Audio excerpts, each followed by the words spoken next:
اچھا، اکثر لوگ پوچھتے ہیں کہ آیا کہ مردانہ قوت کے لیے سب سے اہم کیا ہے؟ اگر میں بات کروں تو مردانہ قوت کے لیے سب سے اہم ہے ویٹ ٹریننگ، یعنی اسٹرینتھ ایکسرسائز۔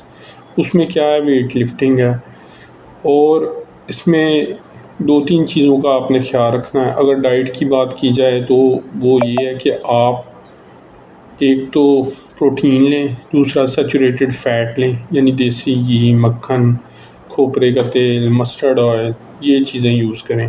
ویجیٹیبل آئل سے اپنے آپ کو بچائیں۔ اور جو ویٹ ٹریننگ ہے وہ مردانہ قوت کے لیے بہت فائدہ مند ہے۔ جتنا زیادہ آپ کا مسل میس ہوگا اتنی زیادہ مردانہ قوت آپ میں ہوگی، اور آپ کی سلیپ کوالٹی اچھی ہونی چاہیے۔ اس سے کیا ہوگا کہ آپ کا گروتھ ہارمون بہتر رہے گا، اس سے اوور آل آپ کی باڈی بہتر رہے گی، آپ کی امیونٹی بہتر رہے گی۔ کچھ لوگ کہتے ہیں جی ہمیں صبح اٹھتے ہوئے مارننگ ووڈ نہیں ہوتی، یعنی آپ کا نفس سخت نہیں ہوتا۔ تو اس کو سخت کرنے کا جو بہترین حل ہے، ایک تو یہ ہے کہ آپ اپنا سلیپ سائیکل بہتر رکھیں، یعنی کوالٹی سلیپ لیں۔ اس کے ساتھ ساتھ آپ کیا کریں کہ آپ پروٹین یوز کریں اور سیچوریٹڈ فیٹ لیں، جیسے کہ میں نے پہلے ذکر کیا۔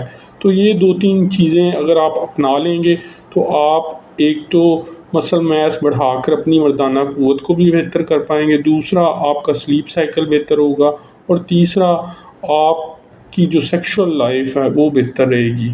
آپ کو یہ شکایت نہیں ہوگی کہ آپ کا نفس کمزور رہتا ہے یا آپ کو اریکٹائل ڈس فنکشن ہے۔ اس میں بیسیکلی کیا ہوتا ہے، ای ڈی یعنی اریکٹائل ڈس فنکشن میں اس میں بیسیکلی مارننگ ووڈ نہیں رہتا، یعنی آپ کا نفس سخت نہیں ہوتا۔ تو یہ وہ چند باتیں ہیں جن کو فالو کر کے آپ مسل میس بڑھا کر اپنی مردانہ قوت کو برقرار رکھ سکتے ہیں۔ اس کے حوالے سے ڈاکٹر رینا ملک ہیں، ان کو آپ فالو کر لیں، وہ بہت اچھا گائیڈ کرتی ہیں یوٹیوب پر، ایون دیٹ کہ ان کا چینل بھی ہے مردانہ قوت کے حوالے سے، وہ اس ٹاپک کو بہت اچھی طرح الیبوریٹ کرتی ہیں۔ تو اس کے علاوہ آپ میرے ساتھ میڈیکل اپوائنٹمنٹ بھی بک کر سکتے ہیں، اس کا لنک نیچے ڈسکرپشن میں بھی دیا گیا ہے اور کمنٹ باکس میں بھی۔ Thank you.